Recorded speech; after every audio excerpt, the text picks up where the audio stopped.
વડોદરાથી સમાચાર હોસ્પિટલમાં તસ્કરોનો તરખાટ ગોત્રી જીએમઈઆરએસ હોસ્પિટલમાં ચોરી સર્જિકલ વોર્ડમાંથી મોબાઈલની ચોરી કરતા 3 ચોર સીસીટીવીમાં કેદ થયા હોસ્પિટલમાં સારવાર માટે આવતા દર્દીઓને સાજા થવાના બદલે પોતાના સામાનનું ધ્યાન રાખવું પડે તેવી સ્થિતિ સરકારી હોસ્પિટલમાં સારવાર માટે આવતા દર્દીઓની સુરક્ષાને લઈને અનેક સવાલો સિક્યુરિટી દ્વારા કોઈ પણ પ્રકારની તકેદારી નહીં રખાતી હોવાનું પણ સામે આવ્યું છે।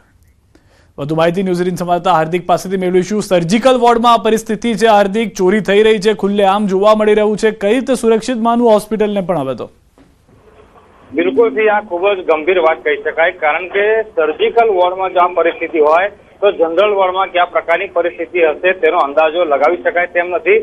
આ સીસીટીવી ફૂટેજ જે છે જોઈ શકાય છે કે વોર્ડમાં 3 તસ્કરો જે છે તે બિંદાસ ફરી રહ્યા છે અને જે દર્દી હોય છે તેમના મોબાઈલની તપડંચી કરી રહ્યા છે।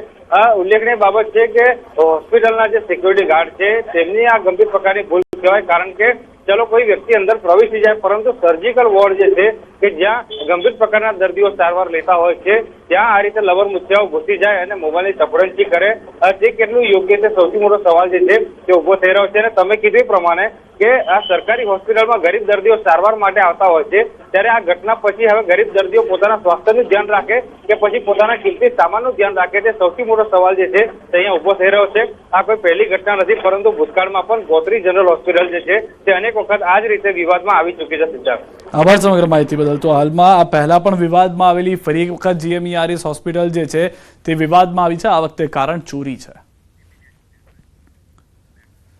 રમજાનમાં નવા કપડાં લેવા સગીરે એટીએમ તોડવાનો પ્રયાસ કર્યો। લિંબાયતમાં 17 વર્ષીય સગીરે એટીએમ મશીન તોડવાની કોશિશ કરી, પરંતુ તેને સફળતા ન મળી। જોકે તેને એટીએમ મશીને નુકસાન પહોંચાડતા મુશ્કેલીમાં મુકાયો। મશીનના કેશ ડિસ્પેન્સર અને પ્રેઝન્ટેટરની તોડફોડને કારણે 40,000નું નુકસાન થયું છે। ઘટનાના પગલે લિંબાયત પોલીસે યુવકને શોધી અટકાયત કરી છે।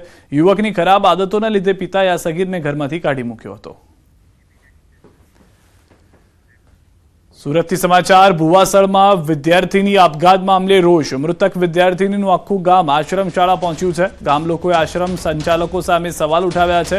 ઘટનાથી અજાણ રાખ્યા હોવાનો મુખ્ય આક્ષેપ। ઘટનાની ઉચ્ચ સ્તરીય તપાસ થાય તેવી માંગ। મૃતકના પિતાએ કહ્યું હતું કે હું અને મારી પત્ની શાળાએ પહોંચતા ફાંસો ખાધેલી હાલતના દીકરી બતાવી દીધી હતી। ખૂબ જ ઉતાવળમાં બધી કામગીરી કરી દેવામાં આવી હોવાનો પણ આક્ષેપ મુકાયો છે। દીકરી સાથે અચૂકતી ઘટના બની હોવાની પરિવારજનોએ આશંકા વ્યક્ત કરી। મૃતક વિદ્યાર્થીની તાપી જિલ્લાના મૌલીપાડા ગામની વતની હતી। ઘટના સ્થળે આદિવાસી રીતિ રિવાજ મુજબ મૃતકની આત્માની શાંતિ માટે પૂજા વિધિ પણ કરવામાં